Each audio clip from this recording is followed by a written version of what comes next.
Marjorie Taylor Greene's version of Christianity is a massive betrayal of the teachings of Jesus. Greene and other Christian nationalists are spreading fear, deception and hate, but not the teachings of Jesus. God granted was not an apparition of the devil. Hans Luther reportedly responded to his son Martin's claim that a voice from heaven had called Martin to be a monk. Luther's father proposed an alternative scenario: Satan, not God, was responsible for Martin's poor decision. That story sprang to mind when I read that Representative Marjorie Taylor Greene had argued in a recent interview, and then clumsily tried to explain away in an official statement, that Satan's controlling the church. The evidence she gave for such satanic control: Christian groups who provide aid to undocumented immigrants. Greene argued that these humanitarian efforts mean the church is not doing its job, and it's not adhering to the teachings of Christ, and it's not adhering to what the Word of God says we're supposed to do. She went on to argue, what they're doing by saying, oh, we have to love these people and take care of these migrants and love one another. Yes, we're supposed to love one another, but their definition of what love one another means, it means destroying our laws. Greene accuses the very people who strive to follow the teachings of Jesus as being directed by forces of evil. Perhaps it is too much to expect anything better from someone who, because of her recent court testimony, some have started calling perjury Taylor Greene, but I would argue, as they say in horror movies, that the call is coming from inside the house. Evil, or Satan, if you prefer, is present in such words of hatred, fear and deception.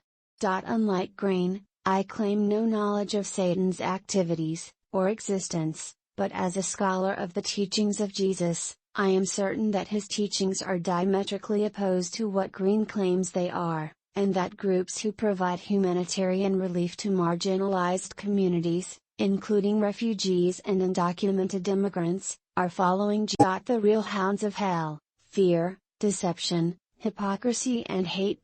Greene's example would not be significant if it were an outlier, but her words and actions are paradigmatic of how Christian nationalists, primarily driven by white evangelicals, use their power and influence to dominate media narratives and political processes. It also illustrates how messages of fear, deception, hypocrisy and hate, what Howard Thurman, best known for being a mentor to Martin Luther King Jr., appropriately called the hounds of hell, can often triumph over Jesus' message of love, his teachings about reconciliation, restoration of community, and resulting humanitarian actions toward all. Adam Serer's article for The Atlantic, "The Cruelty is the Point," has repeatedly been proven true.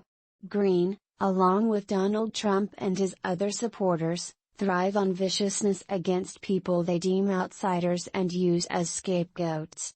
This cruelty binds Trump and his supporters, especially conservative white evangelical Christians, into a community of real Americans fueled by the fear, deception and hatred that celebrates punitive actions against marginal Christian nationalism's betrayal of Jesus. Thurman's 1949 classic book, Jesus and the Disinherited, still provides one of the best analyses of how the religion of Jesus opposes and indeed condemns the perversion of Christianity that Greene represents. Thurman argues that Jesus' religion and ethical vision are embedded in his historical context. Jesus, a poor first-century Jew, spoke to others who, like him, were poor, disinherited and dispossessed, those with their backs constantly against the wall as members of a minority group suffering oppression from a dominant, Ironically, in contrast to the religion of Jesus, Christianity became a religion of the powerful and dominant,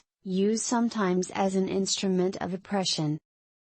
Christian nationalists strive to be, or remain, a similar dominant, controlling group, and pervert the teachings of Jesus into a cudgel against the very types of people to whom Jesus primarily proclaimed his message, those with their backs against the wall. Such victimization of marginalized groups, Thurman argues, is a betrayal of Jesus' faith, and, in fact, by constructing barriers between human beings, American Christianity has betrayed the religion of Jesus almost beyond the real Jesus. Jesus of Nazareth proclaimed, for those with ears to hear, good news to the poor and liberation of the oppressed, blessings on the poor, woes on the rich, in parables such as the rich fool and the rich man and Lazarus that also condemn wealth, power and neglect. Jesus' teachings about how one should treat immigrants, often translated as strangers or aliens, are even more devastating to Greene's fatuous statements. Jesus' parable of the Good Samaritan dramatically affirms two key aspects of Jewish law: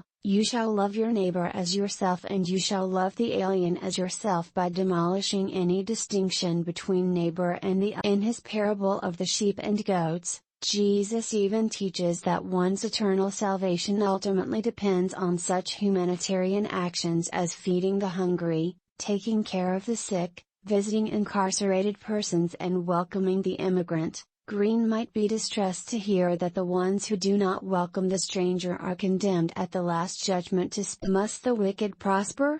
I cannot say for sure how Greene and similar Christian nationalists will fare even in this world, much less in any potential next world, but Thurman argues that although hatred and other hounds of hell can give people a false sense of significance, purpose and community, they ultimately destroy the hater. Likewise, as Heather McGhee brilliantly demonstrates in her book The Sum of Us, the very systems exploiting those with their backs against the wall often expand to exploit other groups as well. Those supporting such oppression because it only hurts the other thus ultimately find themselves similarly oppressed by the powerful. Just as McGhee argues that a functioning society depends on the web of mutuality, of social solidarity, Jesus says that true community is built by working actively for the well-being of all other human beings, loving all our neighbors, which ultimately includes our own well-being. Our current landscape appears bleak, and the hounds of hell seemingly are winning.